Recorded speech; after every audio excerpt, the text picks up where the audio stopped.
The stars looked the same as always, but Captain Jake Morrison knew something was wrong. He stood on the bridge of the UES Explorer watching the radar screen show dozens of red dots moving toward his ship. Each dot was bigger than his entire vessel. "Sir, we have incoming ships," said Lieutenant Amy Clark from her station. 37 vessels, all unknown design. Jake nodded. The Explorer was just a small ship with 30 crew members. They were doing routine patrol work near the edge of human space, checking for asteroids and mapping new star systems. Nothing exciting ever happened out here. Until now. "Try to talk to them," Jake told his communications officer.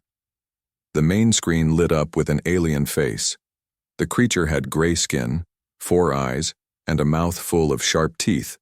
It wore what looked like a military uniform covered in medals and symbols. "I am Admiral Crixtall of the Zephyrian Empire," the alien said in perfect English.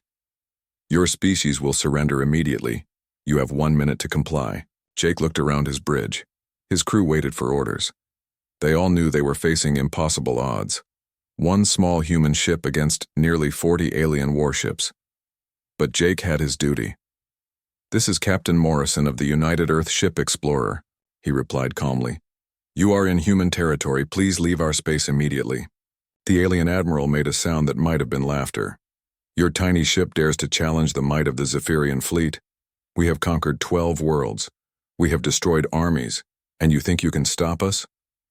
I think you should turn around and go home," Jake said simply. Admiral Crixtall's 4 eyes glowed with anger. "Very well. We will make an example of your species. All ships, attack formation. Destroy that pathetic vessel." The communication ended. Jake turned to his weapons officer. "Danny, charge all systems. Amy, get me a line to Earth Command." "Sir, it will take hours for any help to reach us," Amy said. "I know. Just send the message." The alien ships moved into attack formation. Jake watched them spread out like a net surrounding his ship. Each alien vessel was at least 10 times bigger than the Explorer. Their weapons could probably destroy his ship with 1 shot. "Incoming missiles," called out Danny Rodriguez from Weapons Control. 20 targets closing fast. "Point defense. Systems online," Jake ordered. "Return fire when ready." The Explorer shook as explosions bloomed around it. The ship's defensive guns shot down most of the incoming missiles, but a few got through. Lights flickered on the bridge as systems took damage. "Hull breach on Deck 3, reported Chief Engineer Pete Wilson. "Sealing now." Jake gripped his chair as another wave of alien fire hit his ship. The Explorer was tough, but it could not take much more punishment. He needed to think fast. "Danny, target their lead ship. Full power to forward guns." "Sir, our weapons are not designed for ship-to-ship combat," Danny said. "We only have mining lasers and defensive systems. Then we make them work." The Explorer fired its main laser at the nearest alien ship. The beam was designed to cut through asteroids, not military armor. But it hit the alien vessel right in what looked like its engine section. Explosions rippled along the enemy ship's hull. "Direct hit," Danny reported with surprise. "Their shields are down." Admiral Crixtall appeared on screen again, his face showing shock. "Impossible. How did you penetrate our defenses?" Jake did not answer. He was already planning his next move. "And Amy, plot a course through those 2 ships on our left. Full speed." "Sir, that's going to be very close," she warned. "Do it." The Explorer shot forward like a bullet.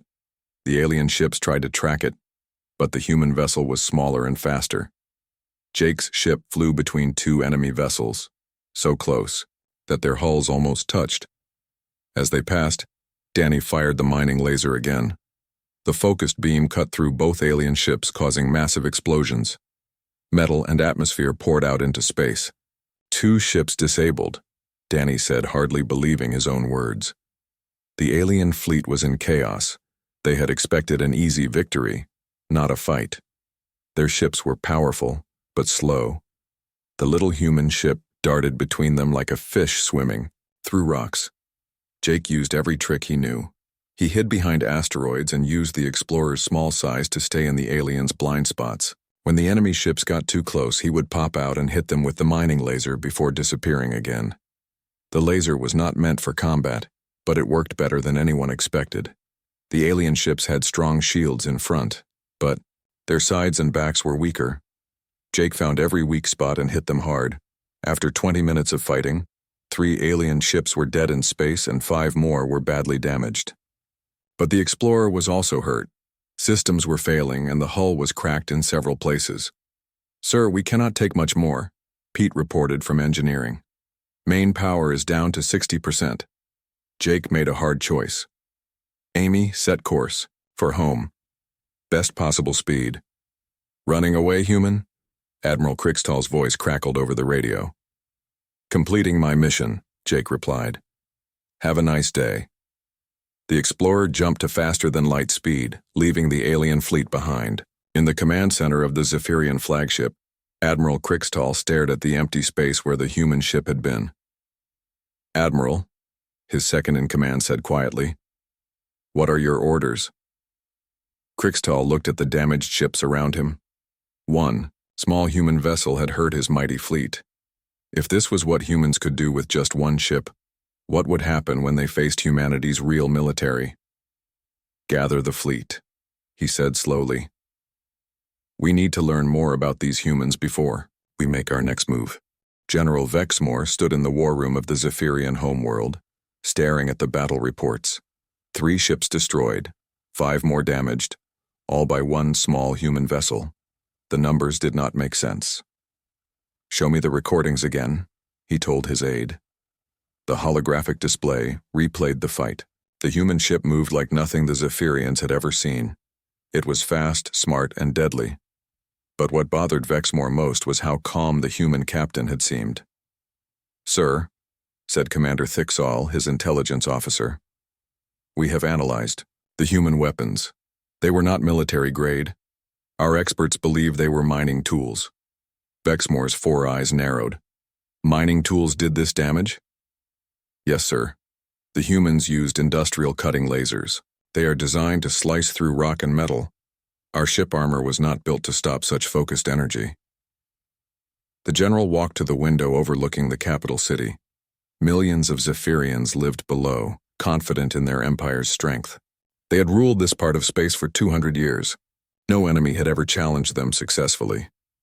"What else do we know about these humans?" he asked. "Very little, sir. They are a young species. They have only been in space for about 100 of their years. Our scouts found maybe 20 of their worlds. Only 20 worlds, and one of their patrol ships nearly destroyed a battle group?" "It appears so, sir." Vexmore did not like this news. He activated his communication system and called Admiral Crickstall, who was still with the damaged fleet.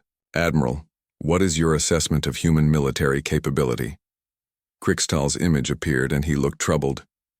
"General, I have been a warrior for 40 years. I have fought the Cortani rebels, the Nexus pirates, and the thermal invasion. Fleets. I have never seen anything like this." "Explain." The human captain fought like he had done this many times before. He knew exactly where to hit our ships. He used tactics I have never seen, and sir, he was not afraid. "Not afraid?" "No, sir. When I told him to surrender, he was completely calm, like he knew something we did not." Vexmore felt a chill run through his body. Fear was a useful emotion. It kept warriors alive, but an enemy who felt no fear was the most dangerous kind. "Continue your investigation, Admiral. I want to know everything about these humans." Meanwhile, on Earth, Admiral Lisa Chen sat in her office reading Captain Morrison's report. The Explorer had made it home safely, but the ship needed major repairs. More importantly, they now knew they were not alone in the galaxy. Her assistant, Colonel Bob Martin, brought her more files. "Ma'am, we have been monitoring alien communications. They are talking about us." "What are they saying?" "They seem confused. They keep mentioning our weapons and tactics. They did not expect us to fight back." Lisa nodded. She had read Morrison's report 3 times. The captain had done well with limited resources, but she knew this was only the beginning. "Bob, activate Defense Protocol 7. Contact all fleet commanders. We need to prepare." "Yes, ma'am." "Should we tell the colonies?" "Not yet. Let us see what these aliens do next." Across the galaxy, Dr. Quintar was studying the data from the human encounter. He was the Zephyrian Empire's best xenobiologist, an expert on alien species. The humans fascinated and worried him. "Assistant Velkar, bring me the files on human physiology," he said. The younger scientist handed him a datapad. "Doctor, we do not have much information. Our probes only observed them from a distance." Dr. Quintar read through the sparse data. Humans were smaller than Zephyrians, but they seemed stronger than they looked. Their planet had higher gravity than most inhabited worlds. Their evolution had been shaped by competition and conflict. "Velkar, look at this. Humans come from a world where almost everything tries to kill everything else. Their entire ecosystem is based on predator and prey relationships." "What does that mean, Doctor?" "It means they are natural fighters. They have been at war with their own planet for millions of years." Dr. Quintar accessed more files. Human history was full of wars, battles, and conflicts. Even now, with their small space empire, they maintained large military forces. "Sir, why would they need so many soldiers if they only have 20 worlds?" Velkar asked. The doctor paused. "That was a very good question. Most species reduced their military once they achieved space travel. Why would humans be different?" He opened a secure channel to General Vexmore. "General, I have been studying the humans. I believe we may have made a serious mistake." "What kind of mistake, Doctor?" "We assumed they were like other young species, weak, disorganized, easy to conquer. But everything about their evolution suggests they are natural warriors. They come from a death world where only the strongest survive." General Vexmore was quiet for a long moment. "Doctor, are you saying that small ship was not unusual?" "I am saying it might be normal for them, sir." The general felt his blood turn cold. If that was true, then the Zephyrian Empire had just declared war on a species of natural-born killers. Admiral Krixtal was having similar thoughts as he studied the wreckage of his damaged ships. His engineers had found something disturbing in the human weapon signatures. "Admiral," his chief engineer reported, "the humans were not using full power when they attacked us." "What do you mean?" "Their energy readings show they were operating at maybe 60% capacity. Sir, they could have hit us much harder." Krixtal stared at the data. The humans had held back. They could have done more damage, but chose not to. Why? The answer came to him slowly, and it filled him with dread. The human captain had not been trying to destroy the fleet. He had been studying them, learning their weaknesses, testing their responses. It had not been a battle. It had been an experiment. Krixtal activated his emergency channel to General Vexmore. "General, we need to talk. I think the humans were not fighting us. I think they were studying us." "Studying us?" "Yes, sir. They wanted to see what we could do, how we would react. They were gathering intelligence." The general was quiet for a long time. Finally, he spoke. "Admiral, if you are correct, then we are dealing with an enemy far more dangerous than we imagined." "What are your orders, sir?" "General." Vexmore looked out at his city again. His people trusted him to keep them safe. But for the first time in his long military career, he was not sure he could. "Prepare the full battle fleet, Admiral. If these humans want a war, we will give them one. But this time, we go in ready for anything." General Vexmore stood before the largest fleet in Zephyrian history. 200 warships floated in space around the home world. Every available vessel had been called to duty.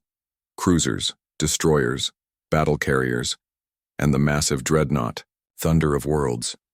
"This is our full military strength," he told Admiral Krixtal over the communication system. "No enemy has ever faced such power." "Sir, do you think this is enough?" the Admiral asked. Vexmore paused. 3 weeks ago, he would have laughed at such a question. One small human ship had caused all this preparation, but now he was not so sure. "It has to be enough, Admiral. The honor of our empire is at stake." The massive fleet jumped to faster than light speed, heading toward human space. It would take them 5 days to reach the Sol system where Earth waited. On Earth, Admiral Lisa Chen watched the alien fleet approach on her long-range sensors.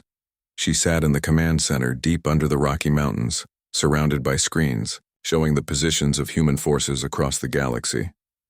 "Ma'am, the alien fleet is bigger than we expected," reported Major Carl Davis.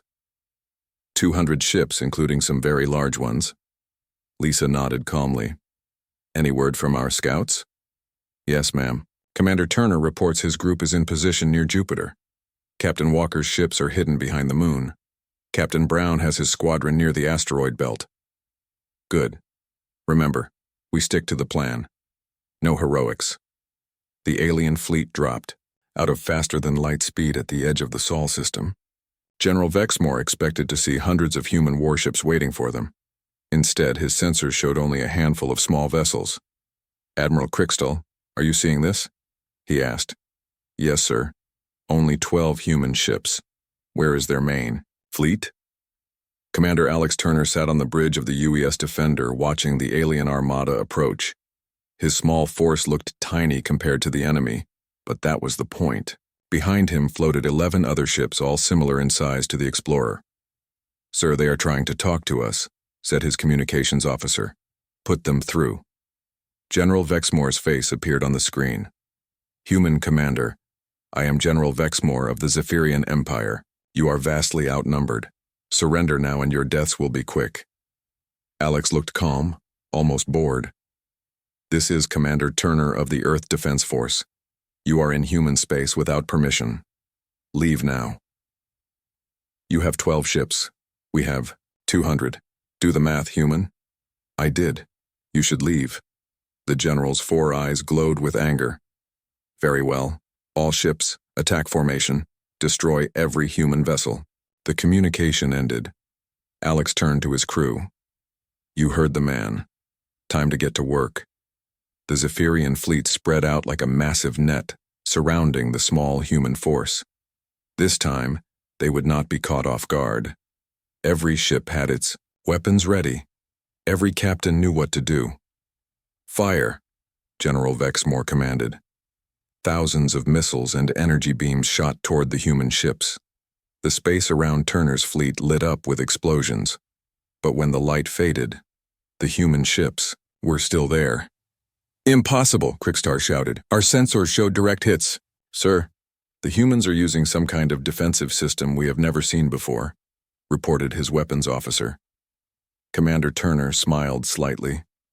Earth's scientists had been busy since the first encounter. They had studied the alien weapons and built better shields. The human ships flickered in and out of normal space, making them almost impossible to hit. "Return fire," Turner ordered. The human ships fired back, but not with mining lasers this time. These were proper military weapons designed for ship-to-ship combat. Blue energy beams lashed out at the alien fleet. The results were devastating. Where the Explorer had damaged alien ships, these weapons destroyed them completely. 3 Zephyrian cruisers exploded in balls of fire. "How is this possible?" General Vexmore demanded. "Their weapons are stronger than before." Dr. Quintar's voice came over the fleet communication system. "General, I warned you. The humans are adapters. They learn from every fight." The battle continued for 2 hours. Turner's ships darted through the alien formation like sharks through a school of fish. They used hit-and-run tactics, appearing just long enough to destroy an enemy ship before vanishing again. The human ships worked together perfectly. When one ship was damaged, others would cover for it. When the aliens tried to surround them, they would scatter and regroup somewhere else. General Vexmore watched his fleet slowly fall apart. 30 ships destroyed, 40 more damaged. The humans had lost only 2 vessels. "Sir, we must retreat," Admiral Crichton urged. "This is not going as planned." "No. We have come too far to run now. All ships, focus fire on their lead vessel." Every remaining Zephyrian ship turned its weapons on Commander Turner's ship. The Defender shook under the massive assault. Its shields flickered and failed. "Sir, we have to go," Turner's second officer said. "Agreed. All ships fall back to Earth. Let them follow if they want." The human ships jumped away, heading deeper into the Sol system. The Zephyrian fleet followed, smelling victory at last. But General Vexmore felt uneasy. Something was wrong. The humans had retreated too easily. They had fought brilliantly and then just ran away. "Why?" "Sir, We are approaching the third planet, his navigator reported. Earth is ahead. Vexmore looked at his screens. Earth looked peaceful. Blue oceans, white clouds, green continents. It seemed like a nice place to live. Then his communication system activated.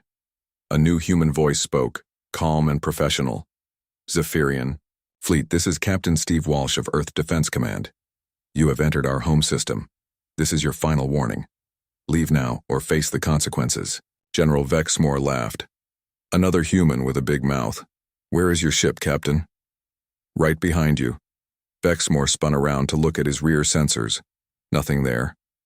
Then his blood turned to ice as he heard his sensor officer's terrified voice. Sir, I am reading massive energy signatures. They are everywhere, all around us. The space around Earth began to shimmer. Ships appeared out of nowhere.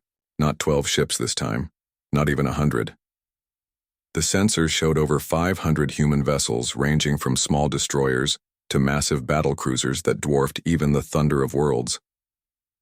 Commander Turner's voice came over the radio, speaking to Captain Walsh. Sir, scout mission completed.